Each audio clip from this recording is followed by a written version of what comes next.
Te kolēģi saka, ka, principā skatīties oriģinālu nav, jo mēs gal galā Monu Līzu esam redzējuši neskaitāms reizes reproducētā veidā. Visi piekrītam? Ja.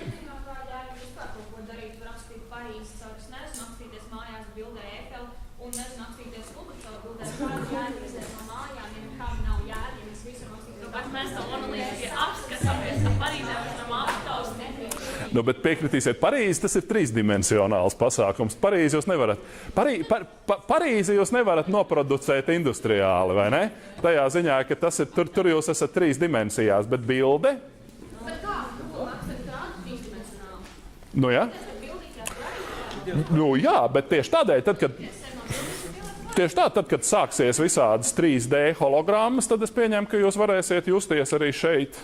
Vēl var šito tēmu, kādu sauc, es te vīnumas, kādas bija, nevis Google, bet ir jauns, ar viņu spēlē spēles. Jā, Oculus, uzvelc, un tu jūties, nezinu, skatījos tieši bija nesen video, kur vecs cilvēku uzvelk, viņi domā, ka viņi atrodas laukos, jo vienkārši tas ir tik reāli, tās skaņas ir tik reāls, ka kādi jāizdzēt no mājas. Bet pagaid, bet tad jau jūs īstenībā ar kolēģi esat vienas prātas, jo viņi arī saka, ka īstenībā nav. Bet kas ir muļķīgs tajā? Beigās mēs neko citu nedaram, kā tikai viņu. Aha.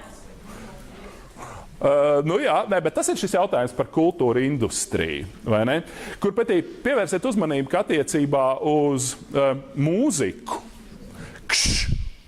attiecībā uz mūziku, ko te kolēģis teica, mēs joprojām nošķiram to dzīvo izpildījumu no ieraksta. Mēs attiecībā uz Monu Līzu arī sakam, ka ir kaut kas tāds kā oriģināls, ja? Tas, kas atrodas Luvrā.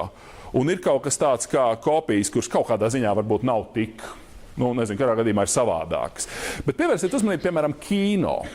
Kino vispār nav nekāda oriģināla. Kino ir tikai kopijas. Ne? Kas nozīmē, ka tā filma, kuru jūs redzat šeit Forum Cinemas, nav nekādā ziņā vairāk vai mazāk oriģināli par to filmu, nezinu, ko nu tur skatās šobrīd cilvēki, tur Titaniku vai kaut ko. Titaniku jūs vienmēr nestāst. Ok, es neesmu pēdējā laikā īpaši skatījies kino. Un tā ir tāda pati filma, kā tā, kur skatās Parīzē, kur skatās Ņujorkā, Pekinā, Tokio un tā tālāk. Ja? Citiem vārdiem sakot, ka tas, teiksim tā, kultūra industrija šajās jomās, kas attiecās uz klasisko mākslu, saglabā vēl to piesaistu oriģinālam, vai ne, un kaut kādam dzīvajam izpildījumam. Bet citās jomās kultūra industrija jau ir kļuvusi pilnībā autonoma, kur nekāda oriģināla vairs nav, kur ir tikai kopijas. Ja?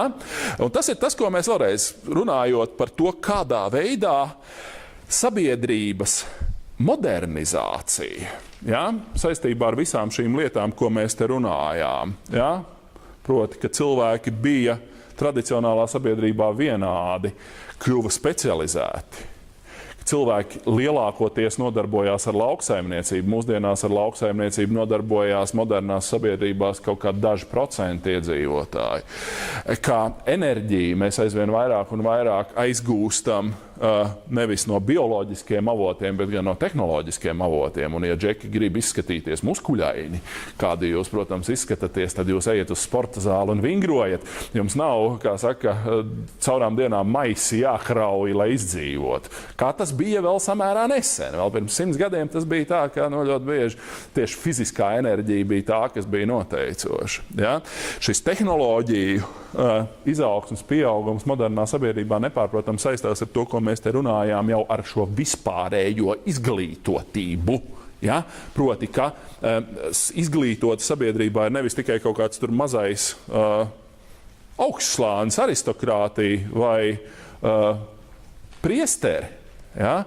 Bet izglītoti ir kaut kādā īstenībā nemaz netik sliktā līmenī visi.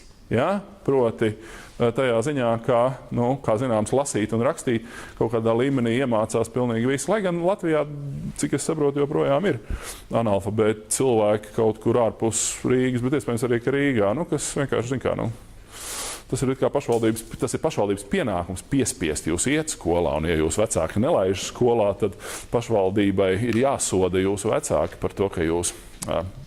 Kāpēc? Tāpēc, ka tikai apgūstot noteiktas prasmes, jūs varat kļūt modernā sabiedrībā par pilnvērtīgiem sabiedrības locekļiem. Ja? Kas ja nu pēkšņi, tā teikt, tas, kurš negrib iet skolā un tas, kurš, kā saka, ir nācis no kaut kādas degradētas ģimenes, ja nu pēkšņi izrādās, ka viņš ir baigi spējīgais, piemēram, uz teorētisko fiziku un beigās var, kā saka, savas tālākās dzīves gaitā iegūt kaut kādas neaprakstāmas kvalifikācijas, kuras ir vajadzīgas visiem. Ja? Citiem varam sakot, tas ir šis stāsts par vispārējo lasīt prasmi. Visbeidzot, tas ir stāsts par to, ko mēs te runājām par industrializāciju un no tā, ka modernā sabiedrība, modernā kultūra aizvien vairāk pāriet nevis no kaut kādiem atsevišķiem amatnieku darījumiem, neatkarīgi no tā, vai tie ir tie sedli, vai tā ir tā monolīza, ja? Pāriet uz masveida ražošanu, tai skaitā arī kultūras masveida ražošanu. Un kā jūs to droši vien labi lasījāt pie Horkheimera un Adorno, skaidrs, ka šī kultūras masveida ražošana patiesībā nemaz nav tas jaukākais process ļoti daudziem, tāpēc, ka liekas, cik ilgi jūs varat skatīties tās vienādās pēc viena standarta taisītās filmas. Ne? Ja ir ok.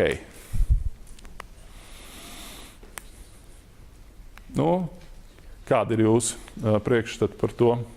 Piemēram, Holivudas filmās tas krīt uz nerviem, ka šīs filmas ir ļoti līdzīgas un ļoti standartizētas. Jums liekas, ka tas, kā saka, ir interesanti vienalga. Tieši tā, tas varētu būt. Bet cilvēki taču iet, vai ne? Tieši tā.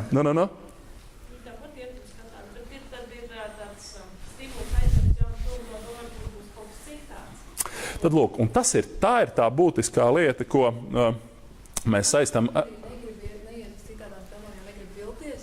Es neiešu eksperimentēt, es labāk zinu, kas tas ir. Jā.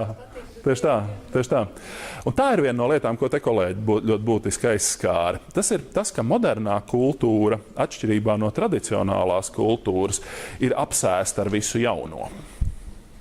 Piemēram, tur nav jums tālu jāmeklē. Jūs varat iziet ārā pēc lekcijas uz ielas un paskatīties, ko raksta uz visiem afišu stabiem, kad jūs te braucat kaut kādā vienā vai otrā virzienā no Lomonosova ielas. Jaunais tas un tas, vai ne? Tur nezinu, jaunais Nissan Qashqai, vai jaunais jogurts, vai jaunā garša, vai jaunais veļspulvers, vai jaunais kaut kas tur. Ja? Ar to modernā kultūra ir ļoti pārņemta ar šo ideju, kas ir ļoti būtiski, ko mēs saucam par progresu, kas nozīmē to, ka viss, kas ir jauns, patiesībā ir labāks, attīstītāks, foršāks nekā tas, kas nav jauns un nav vecs, kas ir, kā saka, savu laiku pārdzīvojis jau, ja? Šajā ziņā apsēstība ar jauno ir arī viena no modernās kultūras pamatpazīmēm, proti tas, ka, piemēram, pilnīgi pareizi, kā te kolēģi saka, ir jāiet uz to filmu nevis tāpēc, ka viņa noteikti pat par sevi būs ārkārtīgi laba, bet uz to filmu ir jāiet tāpēc, ka viņa ir jauna. Vai ne? Kā tu neesi redzējis jauno tur to un to, vai ne? Un ka tu neesi dzirdējis tādam īstam popmūzikas fanam, droši vien ir arī nozīmīgi, ka viņš ir, kā saka, dzirdējis jauno albumu kaut kam tur, nezinu, Rikijam Mārtinam, vai ne? Vai kaut kam tam līdzīgam. Tā ir viena no lietām, kas jums droši vien liekas pašsaprotam, tāpēc, ka jūs esat jau uzauguši tādā, modernā sabiedrībā, bet tas īstenībā nav nekas pašsaprotams. Kā mēs zinām, ļoti ilgu laiku arī Eiropas kultūrā viens no pamatorientieriem bija tieši tradīcija. Ja? Proti tas, kā kaut kādas lietas ir sev pierādījušas. Ja? Ja jūs tā padomājat, mēs ļoti bieži tā sauktā klasiskā kultūra joprojām uz to orientējās. Ja? Jūs priecājaties par monolīzu nevis tāpēc, ka viņa ir jauna, bet gluži tāpēc, ka, kā saka, viņai ir sena tradīcija, kuru vairākas paaudzes, vairāku simtu gadu garumā ir atzinuši par izcilu mākslas darbu. Ja? Turpretī modernā sabiedrība un modernā kultūra kā reiz ir pretēji orientēta. Tā ļoti bieži uzsver tieši to, ka jaunais ir kaut kādā ziņā pašvērtība. Ja? Vai kādam nav kaut kas komentējams par šito? Kā tur ir tās jaunās preces? Vienmēr ir labākas? Viņas ir tādas pašas, ok. Bet tomēr cilvēki kaut kā iekrīt uz to, ka viņas ir jaunas. Kāpēc viņi tā dara? Kāpēc viņi ne... Kaut kas jauns ir, kaut kāds jaunas dziesmas, visu aizmirst, ka visu vecākam, kur Mozart, mēs klausamies joprojām. Es šaubos, par 20 gadiem kāds klausīsies līdzīgi grāgu. Jā, tas varētu būt, ka, sakot, tajā ziņā tas tradicionālais tur joprojām ir klātesošs, vai ne? Ka kaut kādas lietas sevi pierāda tikai laika gaitā, vai ne? Un tas ir tieši tā. Un ticiet, man arī Mozarta laikā bija vesels bars ar visādiem citiem komponistiem, ko mēs tagad neatceramies. Vienkārši mēs atceramies, vai ne? Tāpēc, ka viņš ir pierādījis savu dzīvotspēju rietumu kultūrā, šis komponists. Labi, vēl kaut kas par jauno. Jā, bet tas ir tāpēc, ka tie pārējie ir apsēsti, vai ne? Ar to, ka, kā saka, jums taču nevar būt, kā jūs skatāties uz kolēģi, kuram nav daudz maz jauns mobilais telefons, bet kurš staigā, piemēram, ar tādu pašu, ar kādu jūs staigājāt pirms 10 gadiem, jau bet pat pirms 5. Kāda bija mobilai telefoni pirms 5 gadiem? Kas? Ar pogām. Aha, redz, tagad, kā saka, tagad arī mēdz būt ar pogām, un pašām vēl ir ar pogām, bet tagad jau ar pogām vairs īsti nav, vai ne? Un šai te orientācijai uz jauno ir ļoti cieša saikne arī ar šo industrializāciju. Kāpēc? Tāpēc, ka tāds industriāls kapitālisms saimniecības apstākļos, protams, ka, ja tu gribi nopelnīt, tev ir labāk piedāvāt kaut ko tādu, ko tu vari pārējiem pastāstīt, ka šitas gan ir daudz labāks un daudz foršāks nekā viss tas, kas ir bijis līdz šim. Ja? Kā saka, atkarīgie mani šodien mīl. Lūk, citiem vārdiem sakot, tas stāsts par šo apsēstību ar jauno, ja? Proti ar dažādām inovatīvām lietām, ar tādām lietām, kas nav bijušas līdz šim, ir ļoti cieši saistītas ar to industriālo. Protams, ir tā motivācija piedāvāt sabiedrībai kaut ko tādu, kas viņai līdz šim nav bijis, vai ne, un pastāstīt, ka ar to es esmu jaunāks, ja, piemēram, manis piedāvātais aspirīns, piemēram, ir daudz labāks nekā visi tie aspirīni, ko jūs savas līdzinējās dzīves laikā esat lietojuši. Kaut arī jūs zināt, ka aspirīns ir principā tāds pats, vai ne, bet viņš kaut kādā veidā tiek piedāvāts kā kaut kas nebijis, kā kaut kas absolūti unikāls. Ja? Lūk, un tad... Kādas ir kvalitātes tad bija, ja industriāli preci mēs rādām kaut kā vēsturiski ļoti kaut ko labi, pieņemsim, man teikt, Stradivari vijoli, pats top, ko varētu vēlēties, un mēs spēlējam viņam kā Mozartu vai kaut ko tādu, un mēs paņemam kaut kādu modernu elektronisku stiklu vijoli un spēlējam to pašu un spēlējam skaņīgāk un labāk. Par vijolēm es nezinu, vai tas stāsts ir tieši par vijolēm, bet tajā ziņā, ka mums tas tiek piedāvāts, un, protams, ka nav jau tā, ka tai tradīcijai, jebkura kultūra kaut kādā ziņā balstās tradīcijās, balstās mantojumā, bet tas, kas ir raksturīgs modernajai kultūrai, ir tas, ka šai tradīcijai līdzās pastāv ļoti tāda izteikti pozitīva attieksme pret visu jauno. Un tas ir tas, ko ļoti bieži pārmet, piemēram, ķīniešiem, kur mēdz teikt, ķīniešu kultūra ir absolūti izcila, vai ne? Ķīniešu kultūrā ir bijuši ļoti daudz un dažādi sasniegumi, bet ķīniešu kultūra nekad nav uzskatījusi, ka viss, kas ir jauns, vēsturiski, ir kaut kādā ziņā labāks par to. Tā ir kā reiz modernās rietumu kultūras pamatpazīme. Ja? Un savukārt, kas attiecās uz vijolēm, tad tas ir burvīgs piemērs. Mēs zinām, ka tu vari nopirkt Stradivari, bet tas Stradivari būs nenopērkams. Stradivari tie ir miljoni, vai ne? Bet jūs varat arī ķīniešu, kā reiz mūsdienu ķīniešu vijoli nopirkt par kaut kādiem dažiem simtiem eiro un spēlēt uz viņas. Kāpēc? Tāpēc, ka viņi ir ražoti masveidā, viņi ir ražoti fabrikā, lielā fabrikā. Stradivari vijoli sēdējis pats Stradivari un zāģējis, vai ne? Un līmējis un lakojis. Ja? Tur tas viss notiek tā ļoti industriāli, ja? Un attiecīgi lēti un pieejami. Un nav problēmas, jebkuram nav problēmas nopirkt kaut kādu daudz maz spēlējumu lētu violīti. Ja? Tieši tāpat kā nevienam nav problēmas nopirkt veikalā kaut kādā tur gleznu reprodukciju, fotoreprodukciju no Monas Līzes un piekarināt viņu sev vannas istabā. Ne? Nevienam nav problēmas. Ja? Tas ir kļuvis pieejams. Ja? Tas ir kļuvis, kā saka, par masveida, kultūra ir kļuvis par masveida ražošanas objektu. Un visbeidzot, pēdējais, ar ko es arī pabeigšu šo stāstu par moderno sabiedrību,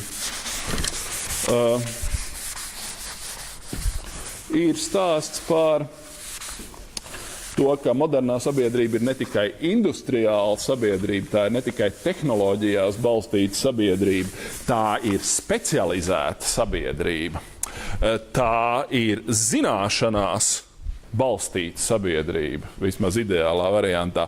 Bet modernā sabiedrība ir arī kapitalistiskā sabiedrība. Ko tas nozīmē? Kapitalistiskā sabiedrība, tas ir viens jēdziens, kas droši vien, ka jums varētu saistīties ar to, ko mēs runājām par Marksu, bet ir būtiski saprast, ko šis jēdziens nozīmē, lai jūs varētu atbildēt uz šo jautājumu, piemēram, eksāmenam. Kapitalistiskā sabiedrība saka, ka tas kapitalistiskās sabiedrības pamatprincips ir tas, ka kapitāls, proti primāri nauda, ja, tiek ieguldīts uzņēmumā, lai no šī uzņēmuma darbības gūtu peļņu. Citiem vārdiem sakot, jums ir kaut kāda nauda. Kapitalistiskā sabiedrībā jūs to naudu nenotriecat un nenotērējat, bet jūs šo naudu ieguldat tā, lai šī nauda nestu citu naudu.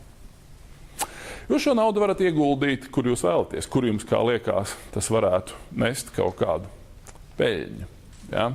Piemēram, klasisks piemērs ir tas, ka jūs varat šo naudu ieguldīt veikalā, varat ieguldīt to ražošanā, varat ieguldīt to augstskolā, varat ieguldīt to avīzē, varat ieguldīt to publiskajā namā, varat ieguldīt to jebkur citur.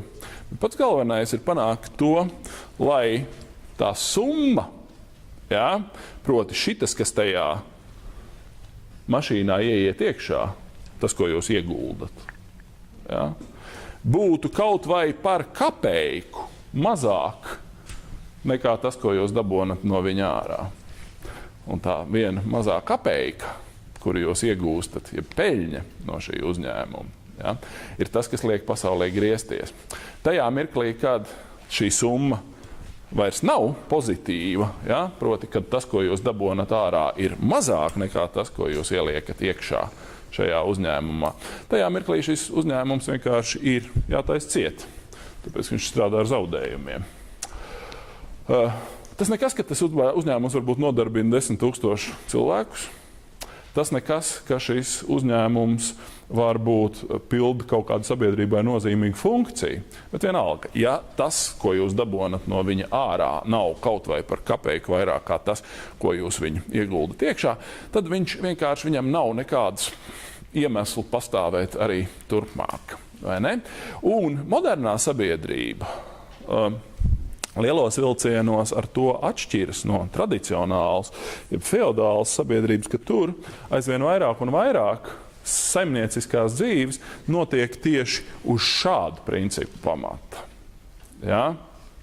Proti, kad kaut kas kļūst par privātu uzņēmumu, kur uzdevums ir nest peļņu.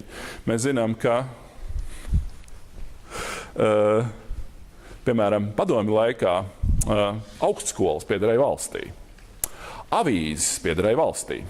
Viņas ļoti bieži strādāja ar zaudējumiem. Bet vienalga viņas tika uzturētas, tāpēc, ka tā nebija kapitalistiska ekonomika. Kapitalistiska ekonomika saka to, ka avīzei vai augstskolai, vai, grāmatu izdevniecībai, vai zinātniskam institūtam ir tiesības pastāvēt tikai tad, ja viņš nes peļņu.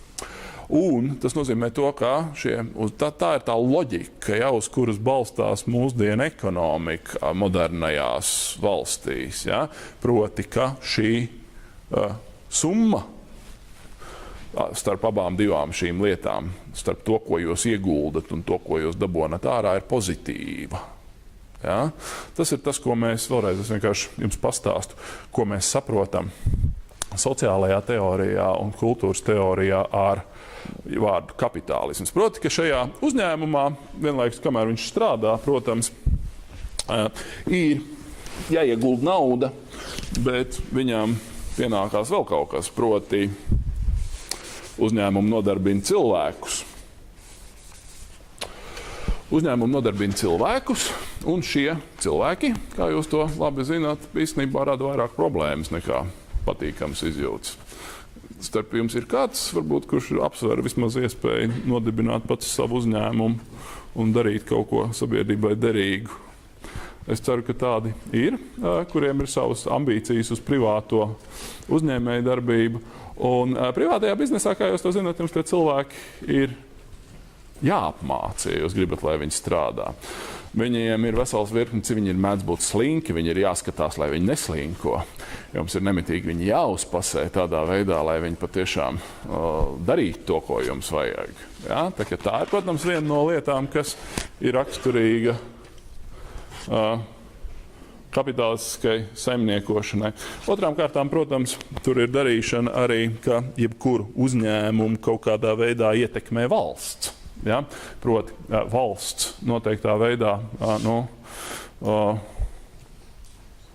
regulē to, kā tas uzņēmums drīkst strādāt un kā nedrīkst strādāt. Piemēram, ka viņam ir jāmaksā nodokļi, ka noteikti uzņēmēji darbības veidi, lai cik viņi varētu būt peļņu nesoši, nav vajadzīgi un nav pieļaujami. Piemēram, jūs nevarat pelnīt uz uzņēmumu, kas tiražē